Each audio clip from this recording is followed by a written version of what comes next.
Thank you so much for your kind introduction, and thank you everyone for coming. My name is Keshava Swami. I was born in London. My parents are from India. My mother's from East Africa, from Tanzania, Dar es Salaam. And we're just traveling through Nairobi and Kenya at the moment, and happy to be with you all this afternoon.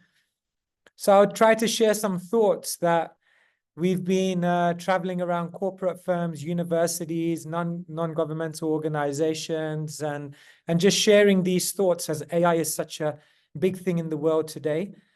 If it's possible, I could get rights to share my screen just so I can share some slides.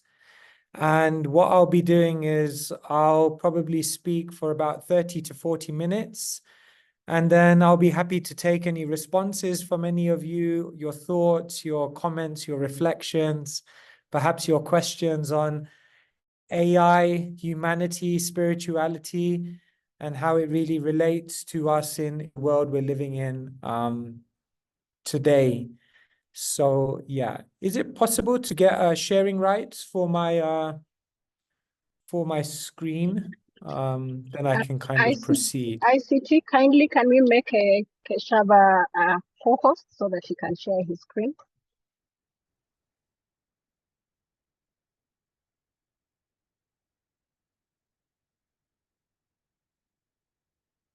Okay, wonderful. All right, so our topic for today is AI, technology, humanity, and spirituality. I thought when I was preparing this presentation, I thought I'd begin by going onto an AI platform and typing in, can you give me a meme on AI and what it means today? And when I asked the AI generator to do that, this is what it came up with. AI means artificial intelligence, or in practicality, actually incomprehensible. And that probably is quite accurate coming from AI itself. That AI is such a fast-moving, developing, evolving technology in today's day and age. It almost seems with every week and every month, there are newer and newer insights and abilities that AI is presenting to us all in the world today in order to complete our daily tasks and move forward in whatever we're trying to achieve. In fact, the rate of change of AI has been so great that some of the most prominent innovators behind AI themselves had come together in 2023.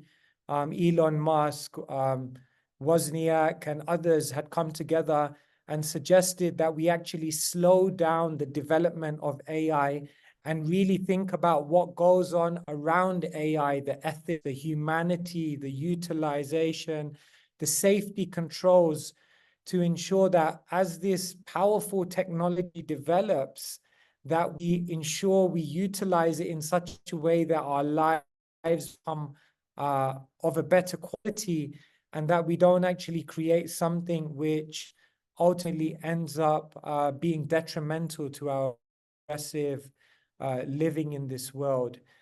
And today I'm going to be kind of building on some of those points of what we want to consider to ensure that it leads to a better quality of life. Some of the technologies of AI, just to kind of refresh your memory, I'm sure all of you are interfacing with these technologies every day.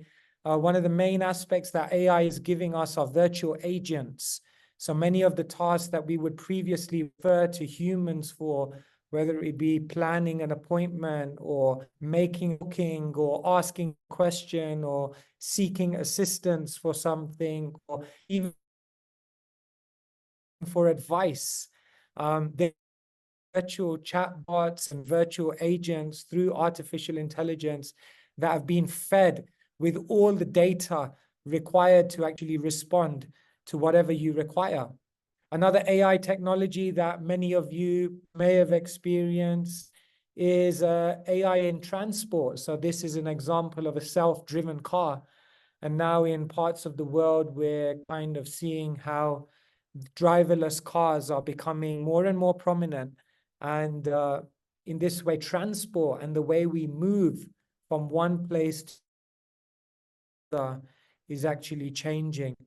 Of course, all of you are familiar with ChatGPT, the conversational platform whereby you can give text prompts, and ChatGPT can kind of almost at an unimaginable rate flick through so much data and actually provide relevant, powerful, stimulating, and insightful responses. So ChatGPT is being used across the board, and also being used in creative spaces as well to produce things like poetry or scripts or essays or other such things. AI is also being used in music. This is something called Sound Raw. I don't know, some of you may have experienced it, but it's an artificial intelligence music platform whereby you can make certain requests of instruments, of lyrics, of a particular genre or mood.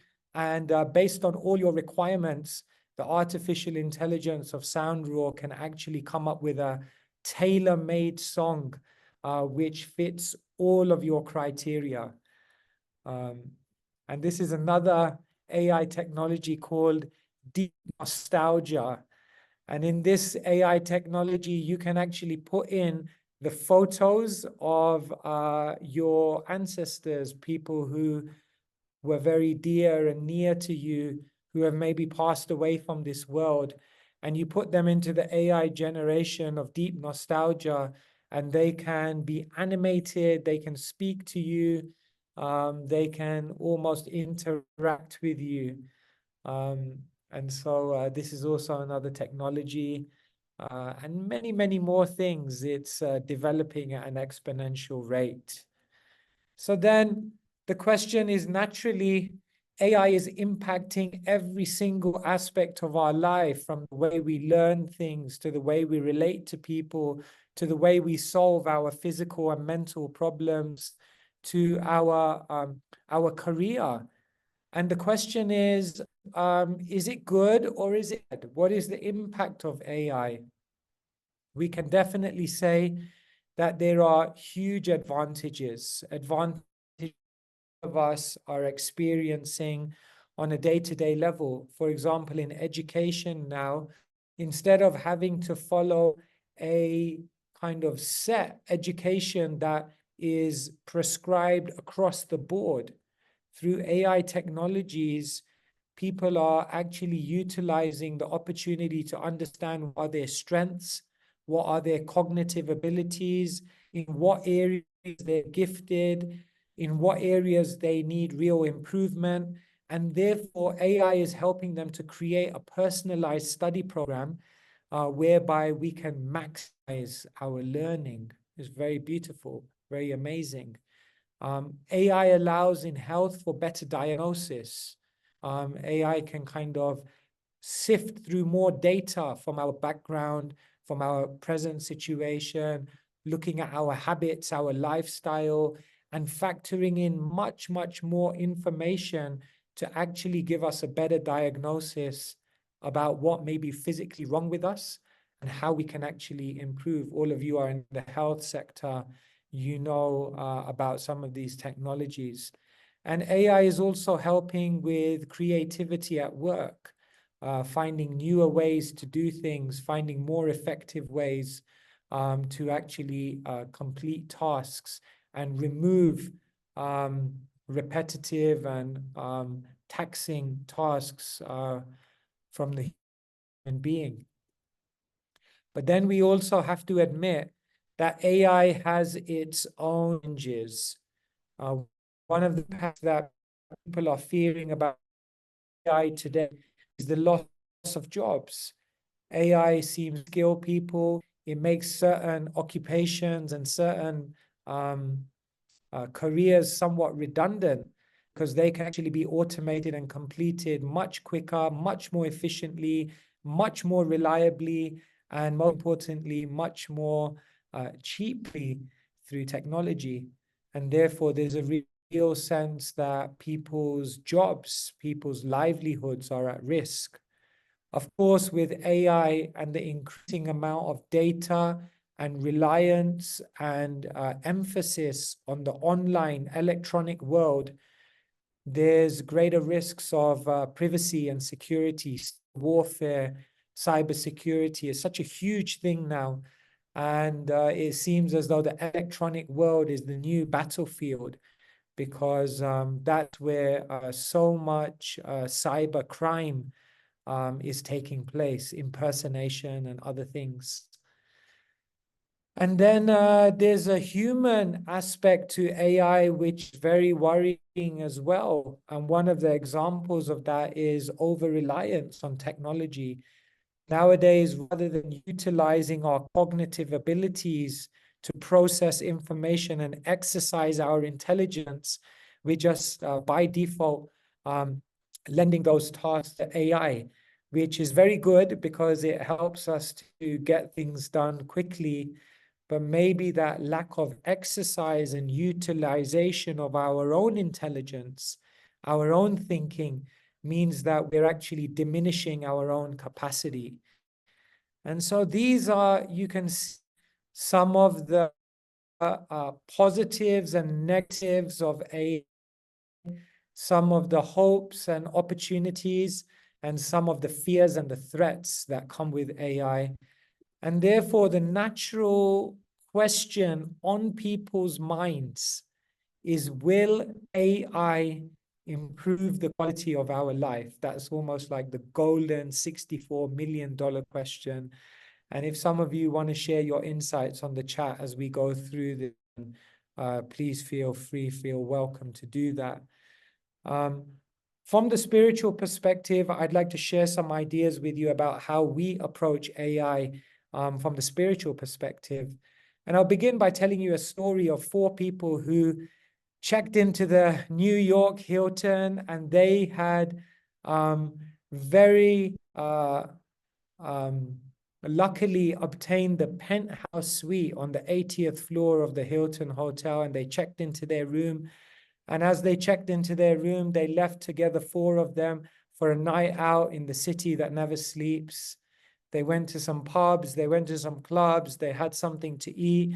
Overall, they had a great time. And when they came back to the hotel and they entered into the reception area, they had the shock of their life, because as they walked up to the lift, the elevator, they saw a sign, and the sign said, "Lift out of order." Now, when you're on the 80th floor and the lift's out of order, that's a bit of a problem.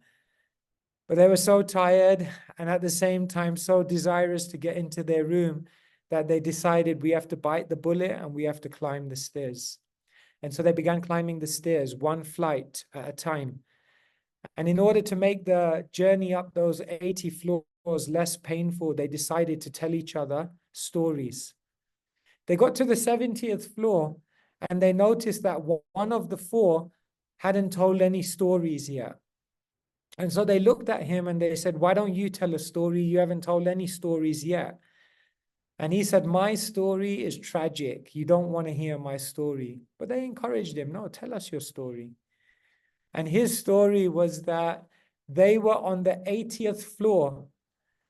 They were looking to get to their room and they had reached the 70th floor. And he said, "My tragic story is we're 10 floors away from the room that we're meant to check into, but we forgot the key at reception." And in that moment, everyone's heart sunk. Now, we tell this story to people to share that sometimes we're climbing. Sometimes we're going higher and higher. Sometimes we're reaching greater and greater progression in technology, in economy, in social infrastructure, in so many different things. We're increasing. Yet despite going higher and higher and developing more and more and evolving in a more and more complicated way, perhaps we forgot the key on the ground floor.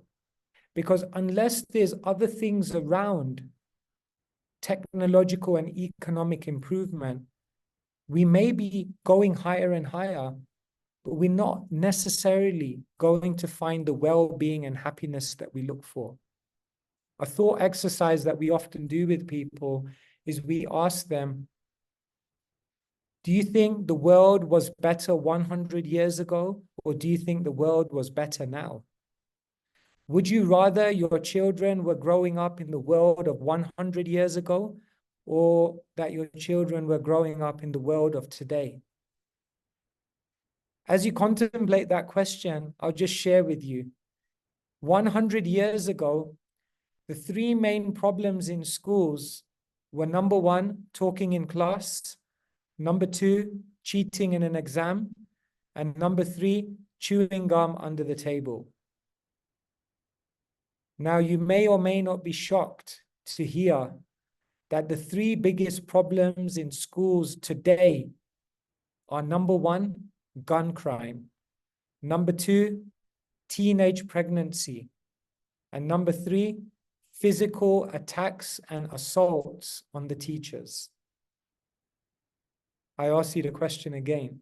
Would you rather your children were growing up in the world of 100 years ago or the world of today? With all our economic and technological advancement, are we actually crafting a better world? Are we actually becoming happier? What was mental and physical health like 100 years ago? And what is mental and physical health like now? These are the hard questions we have to ask ourselves.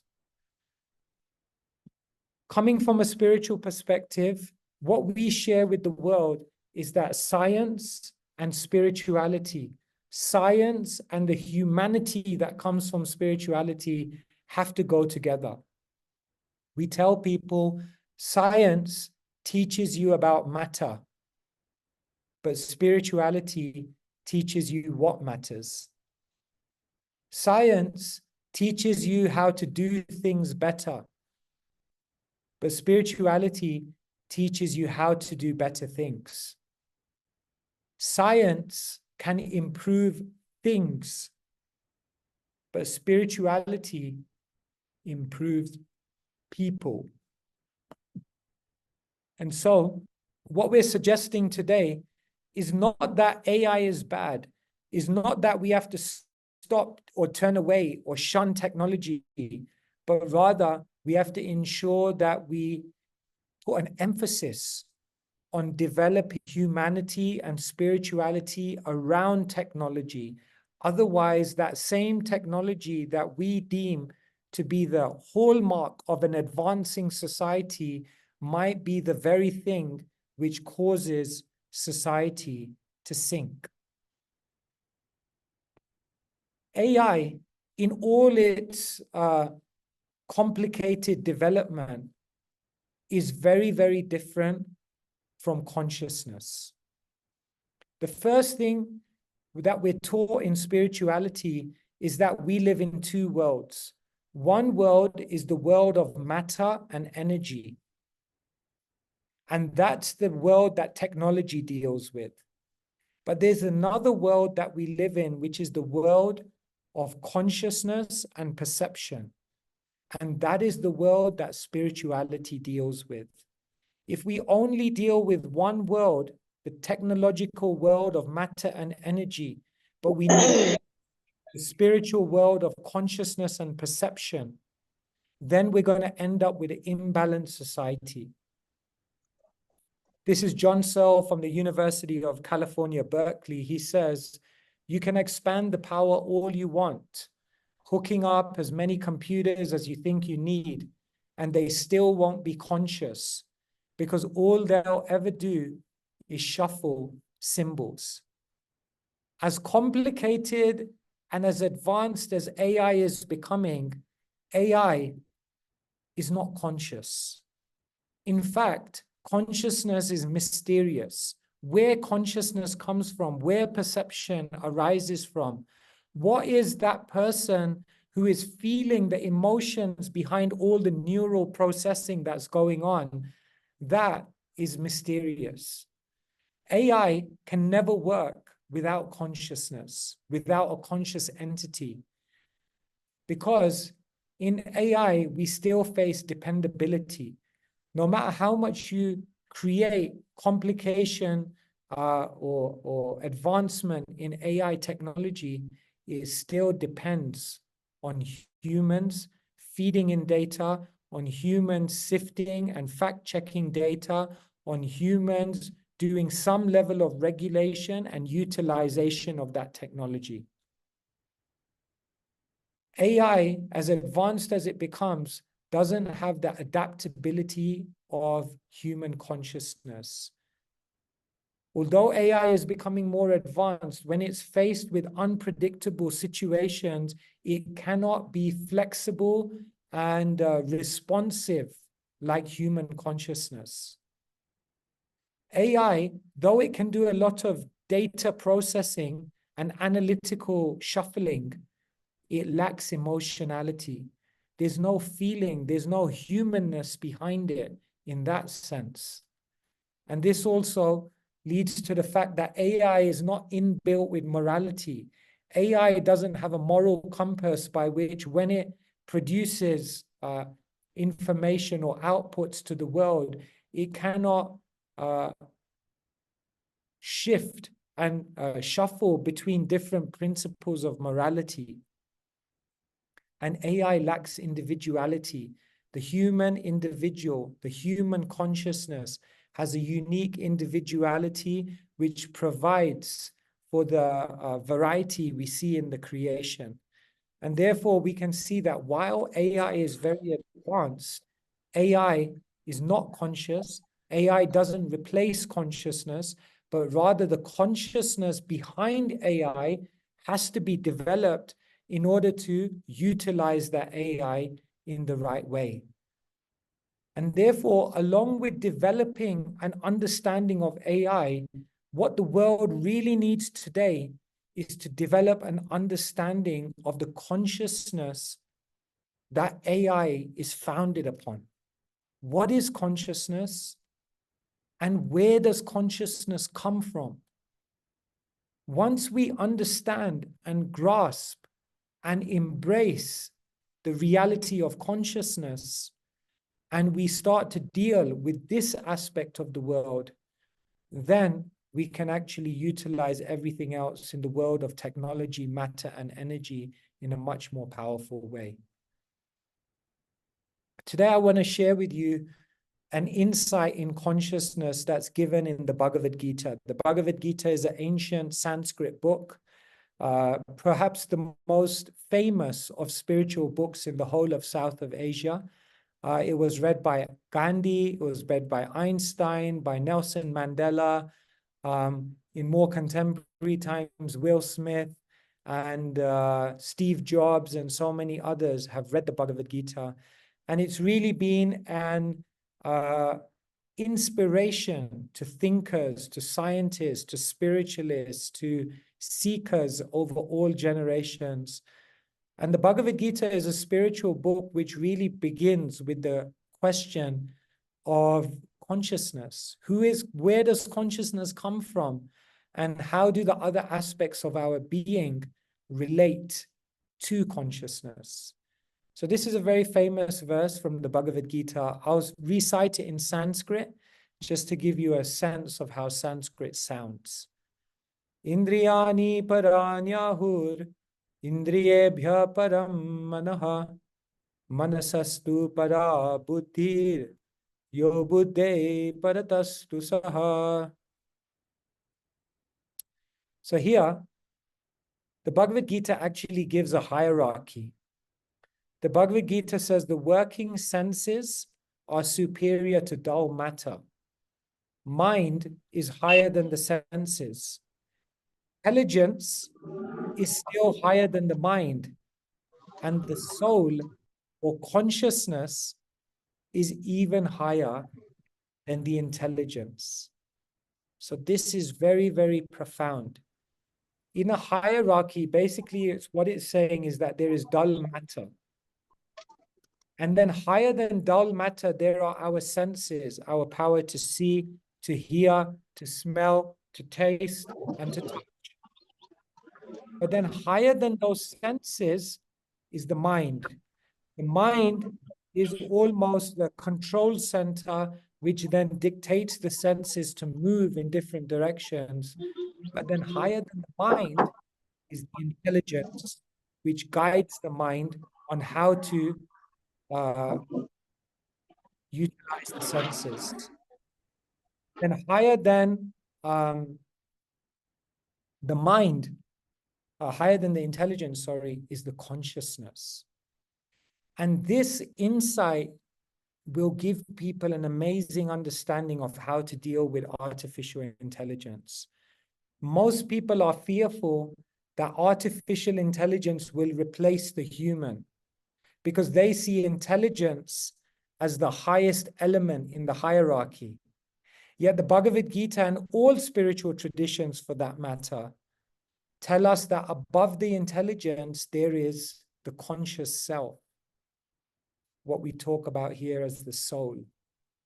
And when we start to energize, empower, enliven, and engage on the level of the soul, the consciousness, then we can utilize the intelligence and even the artificial intelligence appropriately.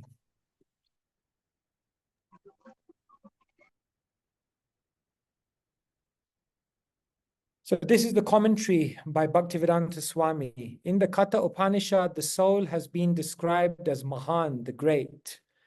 Therefore, the soul is above all, namely the sense objects, the senses, the mind, and the intelligence. Therefore, directly understanding the constitutional position of the soul is the solution of the whole problem. The basic problem of the world today is that people are trying to increase their intellect through the artificial intellect, AI. Yet what they're doing is they're developing their intellect, but they're not simultaneously developing their consciousness and the humanity that goes with that consciousness. And therefore, intelligence may be advancing, but consciousness, spirituality, and humanity is not advancing. And therefore, when intelligence increases, but consciousness, spirituality, and humanity doesn't increase, then it leads to an imbalance.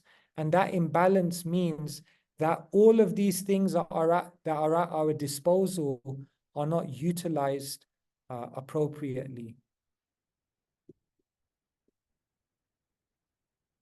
This is the metaphor that's given. The senses are compared to 5 horses. The reins are compared to the mind. The driver is compared to the intelligence, but the passenger is compared to the soul or the consciousness or the awareness or the conscience behind it all. And what's happened in the world today is that this chariot is being led by the horses. The horses are out of control. The reins are basically being dragged by the horses. The driver can't control anything, and the passenger is basically mute and asleep and disempowered. Yeah, if we want humanity and the world and our own lives to go in a progressive direction, it means awakening that consciousness.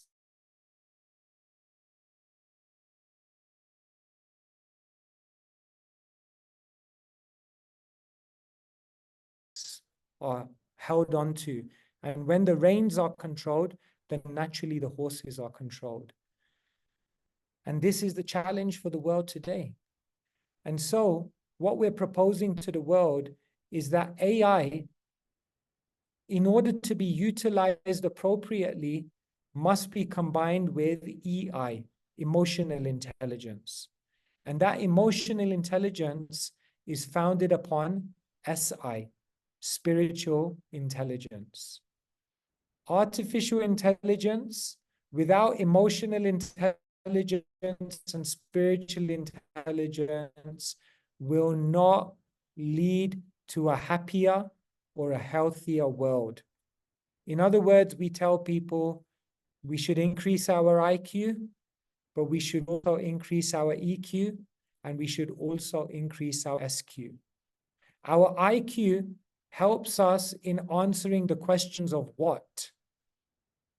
Our EQ helps us in answering the questions of how. But our SQ helps us in answering the questions of why. We must start with why. When we don't start with why, and when we're led just by getting things done, remember, science can teach you how to do things better, but spirituality teaches you to do better things. AI only deals with the success-seeking part of our being because it's all about achievement.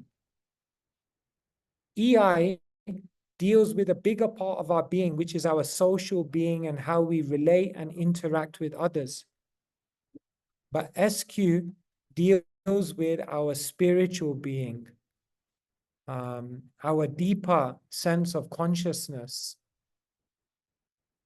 And therefore, what we're sharing with people as we travel across the world is that technology and technological development is good, but technology must be accompanied by humanity.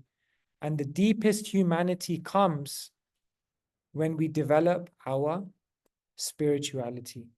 And this is the full equation. If we simply advance in AI, but we don't develop EI and SI, EQ and SQ, then what we'll find is that AI could actually lead to many, many problems, many, many difficulties, and could regress our generation in actually finding the happiness that we are seeking. So thank you very much for your time, for your attention. I hope some of those points resonated with you.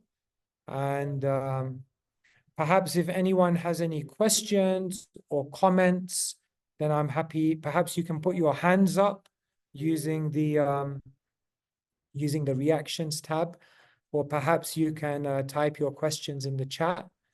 And very happy to hear from all of you.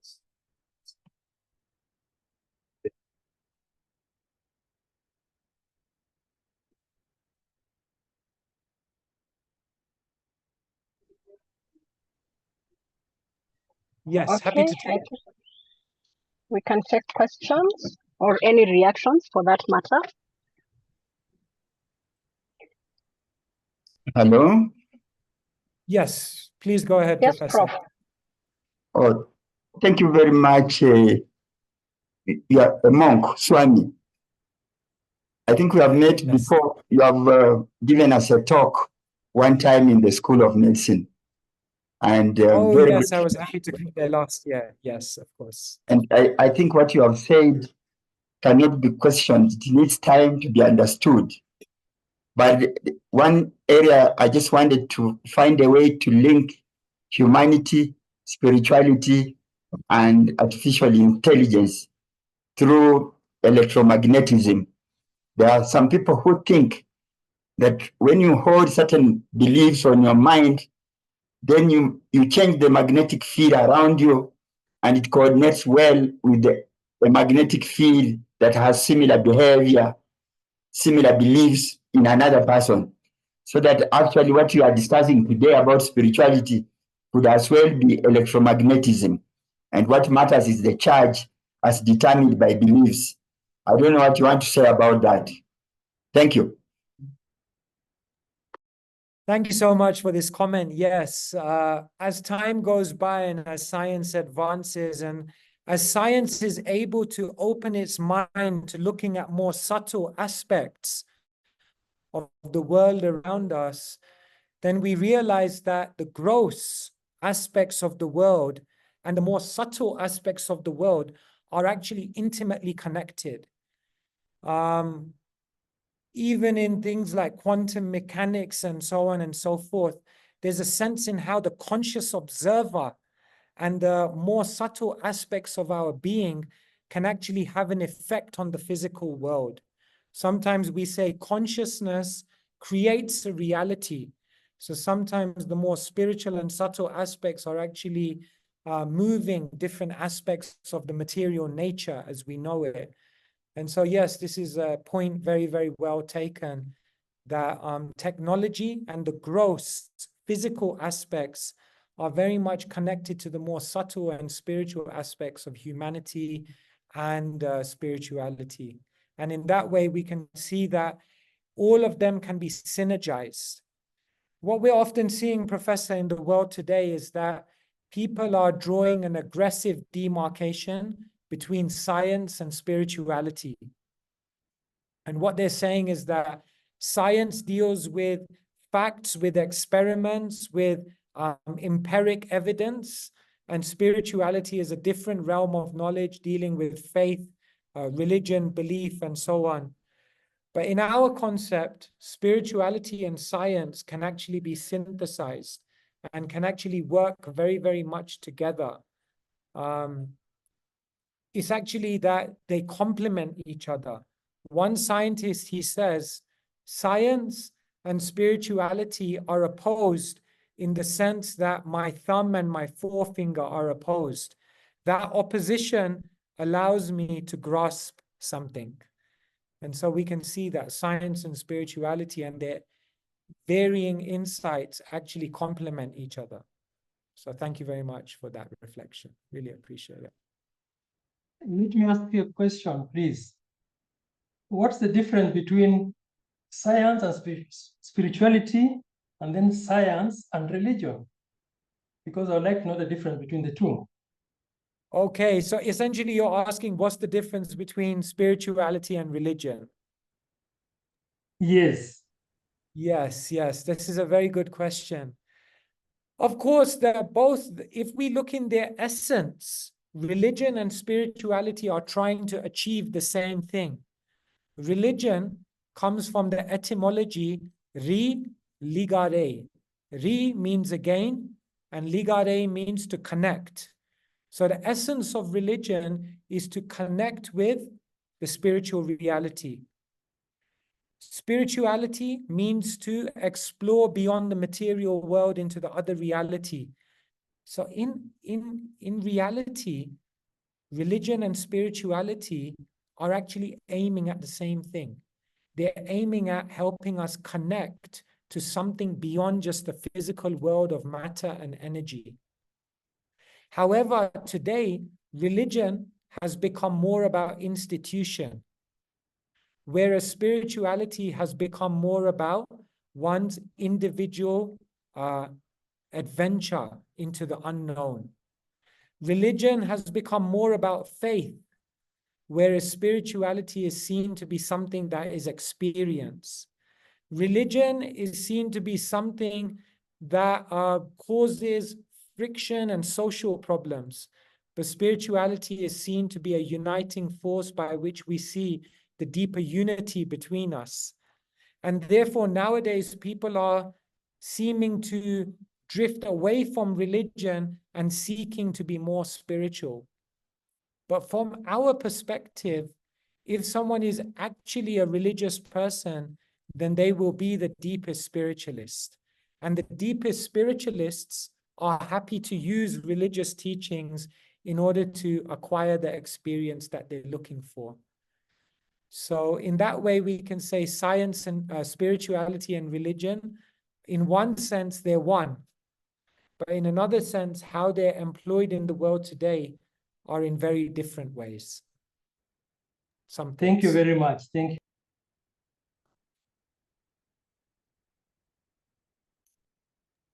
Yes, if there is anyone else who has a question or... So I think there's one question in the chat from Vivian. Thanks for the interesting talk. Is there a way of slowing than AI in the current society versus spirituality?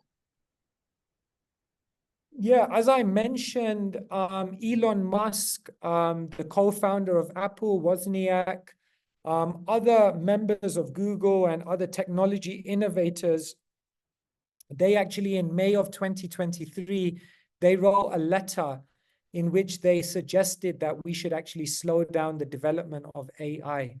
Now, I don't know to what extent that's had an effect on AI development, but it seems to me that now this technology is in motion. I don't know how much it can be stopped. It just seems to be moving at an exponential rate. And what I would say is that if we don't have much control over that, which it seems perhaps we don't, then what we should do in order to counterbalance the equation is put more and more emphasis on spirituality, on humanity, on developing the morals, the ethics, and the human compass that should lead AI in the right direction. And this is the challenge, I think. And therefore, having a session like this afternoon, where all of us can consider what are we doing to help people develop their spirituality and their humanity. We need to have specific projects, programs, processes, and a plan to develop spirituality and humanity. Otherwise, it seems that technology is on its move, developing, and we can't do much about that, but we can balance it and regulate it through humanity and spirituality. Okay, there are still more questions in the chat. From Edward Ouma. Thank you, Swami, for the great presentation. Spirituality can take different meaning depending on generations, stroke background. Can it be said technology, that's AI, could be in essence part of spiritual reality in the current context or generation? Yeah, thank you so much. Yeah, there's so much different definitions of spirituality. Some see spirituality as something very religious. Some see spirituality as something of the occult, something very alternative and new age. Some people see spirituality just in their daily functioning. For example, doing things consciously, they believe to be spirituality. I think whichever of those definitions you use, if we try to develop spirituality in the sense that we try to develop greater morality, greater ethics, greater orientation of what we're actually trying to use this technology for, where are we trying to go? What are we trying to achieve? How are we going to achieve it? In what way are we going to ensure that it's done appropriately without harming the world? I think these are some of the things that we have to look at in spirituality.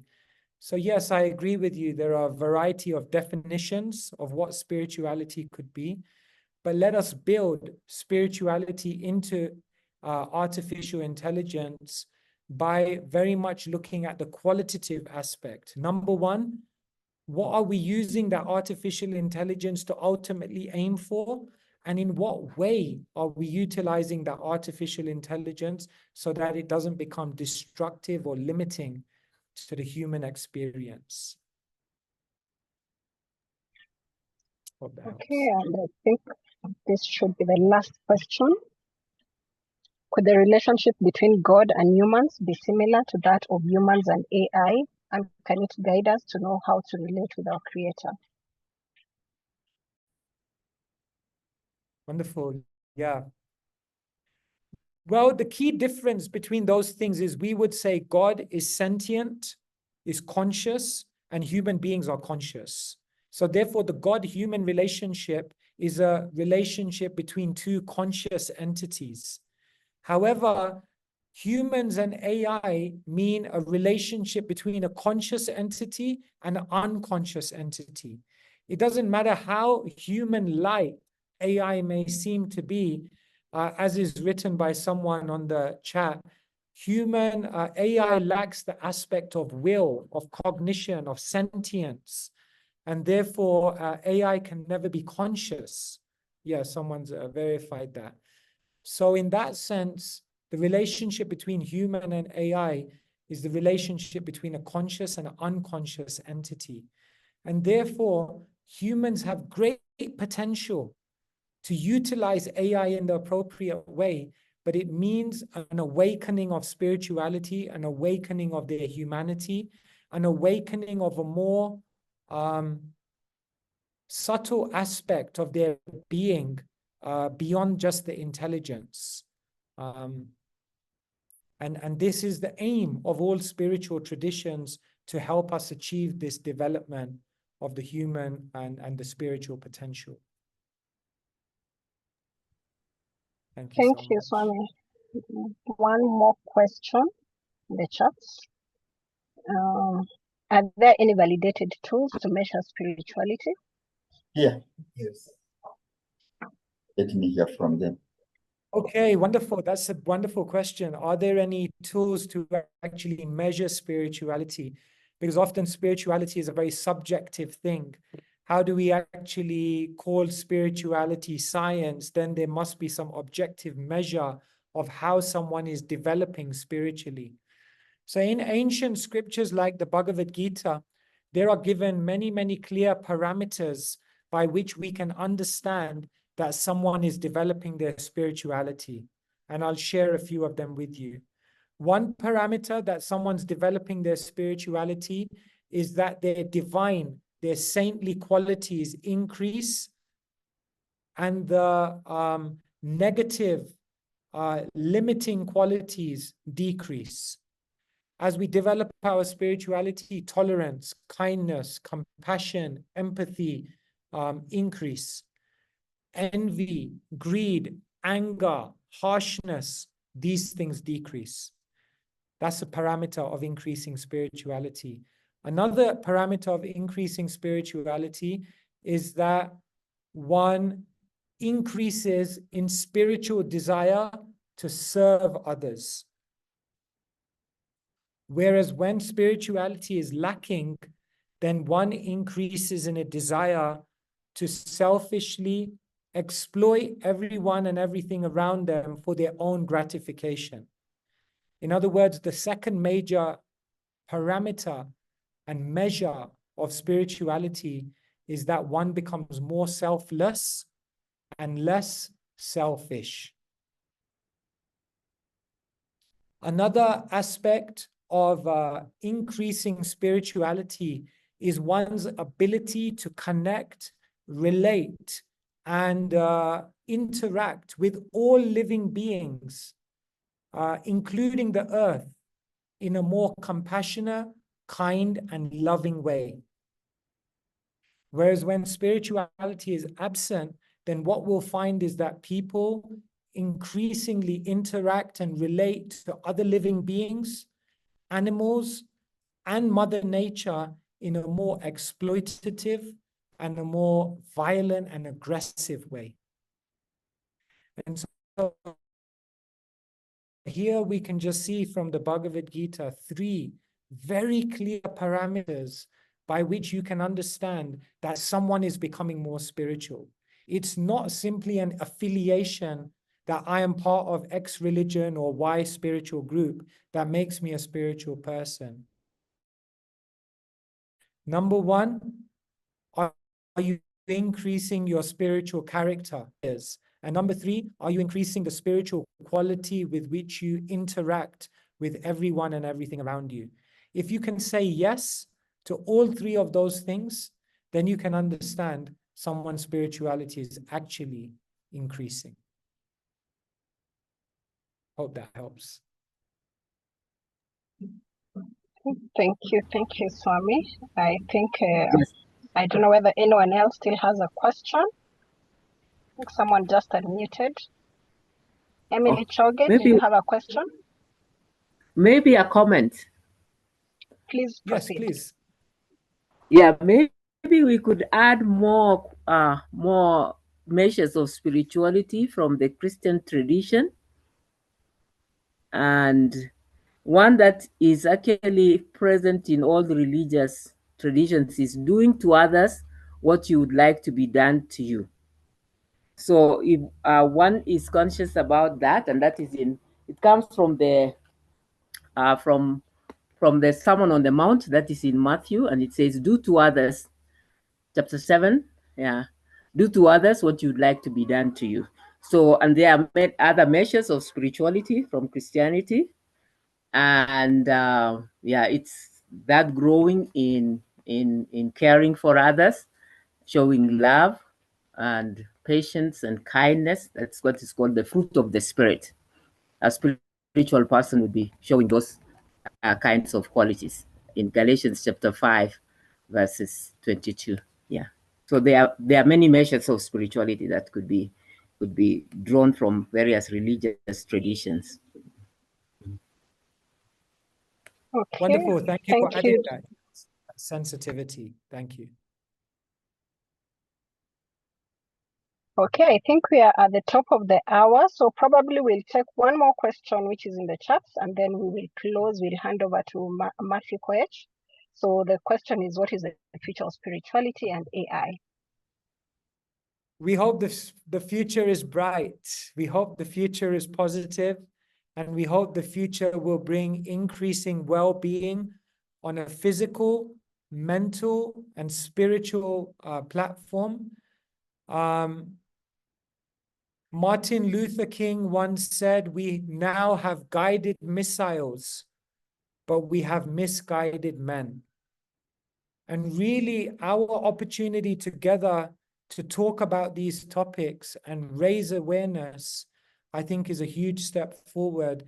And in our educational institutions, in our various arenas in which we function, if we have increasing programs to allow people to awaken their spirituality in a scientific way and expand their humanity, then I think the future will be very, very bright. So it's been my pleasure to be with all of you. Thank you so much for the opportunity. And we look forward to connecting with you in person soon. Thank you very much.